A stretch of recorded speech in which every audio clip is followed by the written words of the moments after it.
नमस्कार विद्यार्थी मित्रांनो, स्कॉलरशिप आणि बरंच काही या आपल्या यूट्यूब चॅनलमध्ये तुम्हा सर्वांचं मनापासून स्वागत. आपण सध्या चाचणी परीक्षा 1 साठी तुमचे जे वेगवेगळे विषय आहेत, इयत्ता पहिली, दुसरी, तिसरी, चौथी त्याच्यासाठी व्हिडिओ बनवत आहोत. तर आज आपण इयत्ता तिसरीचा मराठीच्या पेपरची तयारी तुम्ही कशा प्रकारे करायची आहे हे पाहणार आहोत. याच्या अगोदरचे व्हिडिओ जर तुम्ही पाहिले नसतील तर तेही नक्कीच पहा, त्याचा तुम्हाला खूप खूप उपयोग होईल. आजच्या व्हिडिओमध्ये आपण मराठीची तयारी पाहूया. तर इयत्ता तिसरीला जेव्हा बाहेरून पेपर येतात, पॅटचे पेपर वगैरे तुम्हाला येतात पहा बाहेरून, तेव्हा त्याच्यामध्ये आपल्या धड्या कवितांवरचे प्रश्न फार कमी असतात. तर त्याच्यामध्ये प्रश्न कशा प्रकारचे असतात, तर ते प्रश्न असतात उपयोजनात्मक, म्हणजे विद्यार्थ्यांना स्वतः वाचून विचार करून तुम्हाला काय वाटते, तुम्हाला काय सुचतं हे लिहायचं असतं. आता गेल्या वर्षी जो आपण चाचणी परीक्षेचा व्हिडिओ उजळणीचा बनवला आहे, तर त्याच्यामध्ये तुमचे जे पाठ आहेत, कविता आहेत, त्यांच्यावरची सगळी उजळणी मी घेतलेली आहे. ते सुद्धा व्हिडिओ तुम्ही एकदा नजरेखालून घाला. मी डिस्क्रिप्शन बॉक्समध्ये त्याची लिंक देते. शिवानीच्या धड्यावरचे प्रश्न असतील, त्याच्यानंतर पाठांवरचे प्रश्न, कवितांवरचे प्रश्न, त्यांची उत्तर कशी लिहायची याचा व्हिडिओ आपण केलेला आहे. तो तुम्ही एकदा पाहून घ्या. आजच्या व्हिडिओमध्ये मी अगदी वेगळे प्रश्न घेतले आहेत, ते म्हणजे उपयोजनात्मक प्रश्न कसे असतात आणि मग ते तुम्ही कसे लिहायचे. तर पहा, चित्र पाहून चित्रासंबंधी 5 ते 6 वाक्य लिहा. इयत्ता तिसरीसाठी हे फार महत्त्वाचं आहे. एखादं चित्र पाहिलं तर तुम्हाला त्याच्याविषयी माहितीही लिहिता आली पाहिजे स्वतःच्या भाषेमध्ये 5 ते 6 ओळींमध्ये. तर मी आता इथे काही चित्र कोणतं घेतलं नाहीये, याच्यासाठी तुम्ही तुमच्या पुस्तकामध्ये जी चित्र असतील त्याची माहिती लिहून काढायची आहे. चित्र पाहून त्यावर आधारित गोष्ट तयार करायची. जशी पुस्तकामध्ये कुत्र्याचं चित्र दिलेलं असतं पहा, किंवा शेळीच्या गोष्टीचं, कासव आणि ससा यांच्या गोष्टीची चित्र दिलेली असतात आणि आपल्याला त्याच्यावर गोष्ट सुद्धा छोटीशी तयार करता आली पाहिजे 5 ते 6 ओळींमध्ये. पुढे पहा, आता शिवानीच्या धड्यावरून आपल्याला कोणता प्रश्न येऊ शकतो की तुमच्या गावच्या आठवडे बाजाराविषयी 5 ते 6 ओळीमध्ये माहिती लिहा. मग तुमच्या जसं कुंदापूरचा आठवडा बाजार कधी भरायचा, रविवारी, मग तसंच तुमच्या गावचा बाजार कधी भरतो, बाजारामध्ये कोणकोणते वेगवेगळे भाज्या वगैरे लोक विकायला आणतात, बाजारामध्ये भाजीपाला सोडून अजून कोणत्या वस्तू असतात, तुम्ही काय घेता, तुम्ही कोणाबरोबर जाता, या पद्धतीने तुमच्या गावामध्ये जो बाजार भरतो त्याच्याविषयी तुम्ही माहिती लिहायची आहे. तर इथं वाक्य व्यवस्थित तयार करणं हे फार महत्त्वाचं आहे. शिवानीने केलेली कृती तुम्हाला आवडली का? आता हा एक उपयोजनात्मक प्रश्न आहे की शिवानीने काय केलं होतं की मिठाईचे पैसे देण्याच्या ऐवजी पैशांचा आवाज त्याला ऐकवला होता. तर ते योग्य आहे का? तर हो, ते अगदी योग्य आहे.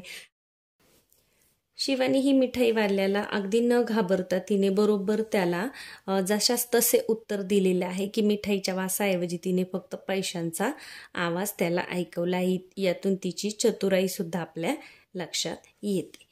पुढे पहा, तुम्हाला माहीत असलेल्या 5 वाद्यांची नावे लिहा. आता पडघमवरती टिपरी पडली, याच्यावरून आता पडघम एक वाद्याचा प्रकार आहे.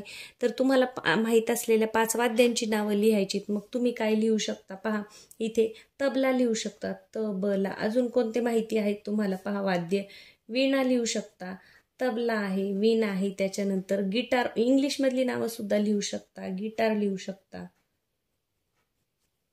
त्यानंतर अजून ढोलकी लिहू शकता, अजून कोणतं वाद्य असतं वाजवायचं तर सनई लिहू शकता. या पद्धतीने पडघमवरती टिपरी पडली याच्यावर हा उपयोजनात्मक प्रश्न आहे की तुम्हाला जे माहीत आहेत त्या वाद्यांची नावं लिहायची आहेत.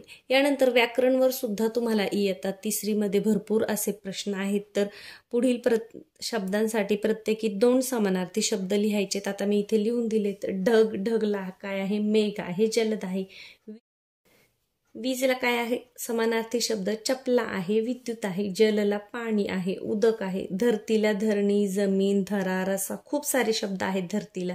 तरंग म्हणजे काय तर लाट किंवा लहर, पाऊस म्हणजे काय वर्षा, पर्जन्य, वाऱ्याला काय आहे समानार्थी शब्द, वात किंवा पवन. आता इथे मी 2-2च लिहिले. जे मंथनला विद्यार्थी बसलेले आहेत त्यांना भरपूर असे समानार्थी शब्द पाठ करावे लागतात आणि सोपे असतात, नेहमी तुमच्या वाचनात असतील तर ते तुमच्या आपोआप लक्षात राहतात.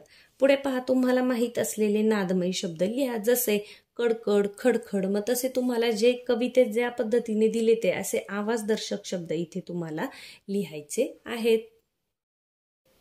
नाद म्हणजे काय? आवाज, म्हणजे ज्याच्यातून आवाजाचा बोध होतो असे शब्द तुम्हाला लिहायचे. जसे कडकड असेल, खडखड असेल, झडझड आहे, धडधड आहे, फडफड आहे, पंखांची असते ती फडफड, यानंतर बडबड आहे, थडथड आहे, असे नाद म्हणजे जे आवाजयुक्त शब्द आहेत ते तुम्हाला लिहायचे आहेत. पुढचा प्रश्न पहा, तुम्हाला पावसात भिजायला आवडते का आणि भिजल्यावर तुम्हाला काय वाटते ते लिहा. तर प्रत्येकालाच पावसात भिजायला आवडतं, त्यामुळे तुम्हाला आवडतं का? तर हो, मला पावसात भिजायला आवडतं. मग पावसात भिजल्यावर काय वाटतं आपल्याला? खूप गार थंड वाटतं, छान वाटतं. निसर्गाचा आनंद घेतल्यामुळे मन एकदम हलकं होतं. मित्रमैत्रिणींबरोबर भिजताना खूप मजा येते. या पद्धतीने तुम्हाला जे वाटतं ते तुम्ही तिथे लिहायचं आहे. पुढे पहा, जसं आपल्या पुस्तकामध्ये दिलेलं आहे की रिकाम्या जागी योग्य अक्षर लिहायचे आणि शब्द तयार करायचा आहे. जसं तर पाहता इथं काय अक्षर बसेल? गायक, गायक म्हणजे य अक्षर बसणार आहे. तर गायक आणि पायरी बरोबर झालं. इथे काय व बसेल? कावळा, सावळा, हे सोपं आहे. इथे गुलाब, सलाम, ला बसेल. पुढे कोणतं बसेल? पहा, अगदी सोपं आहे. मोगरा आणि तगर म्हणजे ग बसतोय. या पद्धतीची जी शब्दकोडी आहे ती सुद्धा आपल्याला पूर्ण करता आली पाहिजे. पुढे आहे ते म्हणजे पुढील शब्दांसाठी समूहदर्शक शब्द लिहा. तर आता समूहदर्शक शब्द इयत्ता मंथनच्या विद्यार्थ्यांना माहीत असतात, त्याच्यावर आपण भरपूर व्हिडिओ सुद्धा बनवलेले आहेत. तर काय असतं पहा, लाकडाची काय असते? मोळी असते. ऊसाची सुद्धा मोळी असते. मेथीची काय असते? जुडी असते किंवा पालेभाजीची जुडी असतो. पुस्तकांचा काय असतो? गठ्ठा असतो. यानंतर फुलझाडांचा काय असतो? तर ताटवा असतो. फुलझाडांच्या ह्याला काय म्हणतात? जे एकत्र असतात त्यांना ताटवा. फुलझाडांचा ताटवा. वेलींचा कुंज असतो. पक्ष्यांचा थवा, उंटांचा तांडा असतो. लमाणांचा सुद्धा तांडा असतो. तो समूहदर्शक शब्द खूप सारे आहेत. तुम्ही एकदा मंथनचा तो व्हिडिओ पाहून घ्या, म्हणजे त्याचा इथे तुम्हाला उपयोग होईल. पुढे समानार्थी शब्द लिहा. तर नदीला काय म्हणतात? सरिता म्हणतात. हाक म्हणजे काय? साद. हाक मारणे म्हणजे साद घालणे. पाणीला कोणता समानार्थी शब्द आहे? जल. आता पाणीमध्ये नला जर दुसरी वेलांटी असेल तर त्याचा अर्थ जल म्हणजे जे प्यायचं पाणी आहे तो होतो, आणि पहिली वेलांटी असेल तर त्याचा अर्थ काय होतो? हात असा होतो. हे लक्षात ठेवा. पुढे विरुद्धार्थी शब्द माहीत आहेत, सोपे आहेत तुम्हाला. उभी, आडवी, जास्त, कमी, खोल, उथळ. खोलला काय आहे समानार्थी विरुद्धार्थी शब्द? उथळ. यानंतर सावकाश, जलद किंवा भरभर, बुटकी, उंच, छोटी, मोठी. आता महत्वाचा पुढे आहे व्याकरणचा भाग, तो म्हणजे वाक्प्रचारांचा अर्थ सांगून वाक्य तयार करायचं आहे. तर मुलांना स्वतः वाक्य तयार करता येणं फार महत्वाचं आहे. तर पहा, दंग होणे म्हणजे काय? गुंग होणे, मग्न होणे. मग याचं वाक्य काय होईल? की मला चित्र काढायला आवडते म्हणून चित्र काढण्यात मी तासनतास दंग होते. आता मी एक वाक्य सांगितले, तुम्ही सुद्धा तुमच्या मनाने 1 किंवा 2 वाक्य तयार करा. उगम होणे, सुरुवात होणे. डोंगरामध्ये नदीचा उगम होतो. अगदी सोपं आहे. एकटक पाहणे, एकसारखे पाहणे. गोंडस पिल्लाकडे मनू एकसारखे पाहत होती.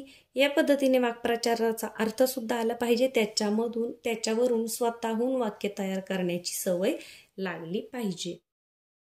आता इथे काही वाक्प्रचार मी घेतलेले आहेत जास्तीचे. तुम्हाला जास्त वाक्प्रचार अजून नजरेखालून घालायचे असतील तर मंथनचा आपला व्हिडिओ पहा. त्याच्यामध्ये मी अर्थ सुद्धा समजून दिलाय आणि वाक्य सुद्धा तयार करून दिलेलं आहे. भेट घेणे म्हणजे काय? भेटायला जाणे. पार पडणे म्हणजे नीट पूर्ण होणे. अभिनंदन करणे म्हणजे काय? कौतुक करणे. अभिनंदन करणे म्हणजे कौतुक करणे. पुढे मन लावून ऐकणे म्हणजे मनापासून ऐकणे. छंद लागणे म्हणजे आवड निर्माण होणे. नजरेत येणे म्हणजे दिसणे. परिवर्तन घडणे म्हणजे बदल घडणे. परिवर्तन म्हणजे बदल. संकल्प करणे म्हणजे एखादा निश्चय करणे. प्रोत्साहन मिळणे म्हणजे काय? उत्तेजन मिळणे. संकल्प करणे म्हणजे काय? निश्चय करणे. आणि मुग्ध होणे म्हणजे काय? गुंग होणे, गुंगून जाणे. या पद्धतीने तर याचं एक वाक्य तुम्ही स्वतः तयार करायचं आहे. यानंतर पुढील वाक्य वाचा आणि पुढे काय घडले असेल याची कल्पना करून 5 ते 6 ओळी लिहा. तुम्हाला एखादं वाक्य दिलं जातं, एखादा प्रसंग दिला जातो आणि त्याच्या पुढे 5-6 ओळी जागा दिलेली असते. तर तुम्ही काय करायचे? ते वाचायचे आणि तुमच्या मनामध्ये तुम्हाला काय वाटतं हे लिहून काढायचं आहे. जसं आता इथं उदाहरण म्हणून घेतले पहा. मीरा आज बाबांबरोबर शेतात गेली होती. तिचे बाबा भाजीसाठी वांगी तोडत होते. इतक्यात तिचे लक्ष बांधावरील झाडाकडे गेले आणि मग आता इथून पुढे तुम्हाला तुमच्या मनाने पूर्ण करायचं. मग बांधावरील झाडावर तिला काय दिसलं असेल बरं?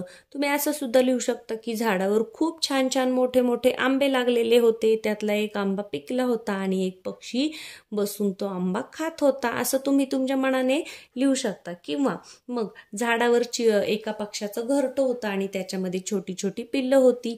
पक्षी बाहेरून खाऊ आणून किंवा बाहेरून किडे वगैरे आणून त्या पक्ष्यांना पिल्लांना खायला घालत होता.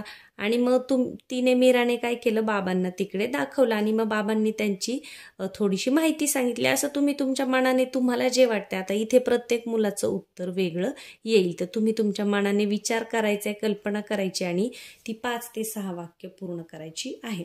आता एखादा असं पण लिहू शकतं, इतक्यात तिचे लक्ष बांधावरील झाडाकडे गेले आणि झाडावर तिला भला मोठा साप दिसला. मग ती घाबरली आणि बाबांना आवाज दिला. मग बाबांनी तिला थोडंसं लांब नेलं. मग थोड्या वेळाने साप खाली उतरला आणि गवतामध्ये निघून गेला. साप पाहून मीरा खूपच घाबरली, परंतु बाबांनी तिला सांगितलं की साप हा शेतामध्ये दिसतोच, कारण शेतामध्ये उंदीर असतात, बेडूक असतात, तो बेडकांना उंदरांना खातो आणि पिकाचं रक्षण करतो.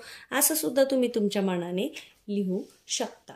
पुढे पहा, पुढील शब्दांवरून छोटीशी कविता तयार करा. आता मुलांना कविता तयार करण्यासाठी किंवा लिखाणासाठी उत्तेजित करण्यासाठी या प्रकारे आपल्याला पुस्तकामध्ये दिलेलं आहे. जसं आता ही कसं करू शकता तुम्ही, ही माझी आई, तिच्या मागे खूपच घाई. मग आई आई नको करू घाई, ही बघ आली तुझ्या मदतीला ताई. असं यमक जुळणार तुम्ही छोटीशी कविता तयार करायची आहे. जसं चिमणी करते चिव चिव, कावळा करतो काव काव, आणि पुढे मग 2-3 ओळी अजून तुम्हाला जे जे सुचतंय.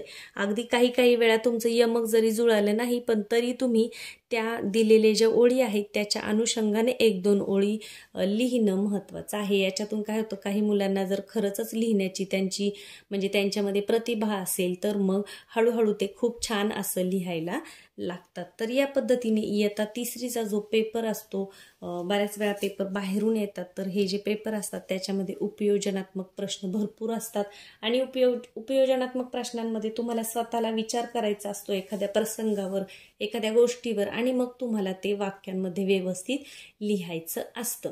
तर पाठ आणि जे कविता आहेत त्यांच्यावरच्या प्रश्नांची उजळणी आपण याच्या अगोदर केलेली आहे, हे सुद्धा मी तुम्हाला सांगितले. आज आपण थोडेसे उपयोजनात्मक प्रश्न पाहिले, तर जास्तीत जास्त तुमचा पेपर हा अशाच पद्धतीचा असतो. म्हणून आपल्याला कोणतीही गोष्ट आली, कोणतीही वाक्य आली किंवा कोणतीही कविता बनवण्यासाठी आली, एखादा प्रसंग तुमच्या मनाने लिहिण्यासाठी आला, तर तो तुम्हाला स्वतः विचार करून लिहिता आला पाहिजे. चला तर मग या पद्धतीने सराव करा. नक्कीच तुम्हाला खूप छान असे मार्क चाचणी परीक्षेसाठी मिळतील. व्हिडिओला लाईक करायला विसरू नका. चॅनलवर नवीन असाल तर सबस्क्राईब करा. धन्यवाद.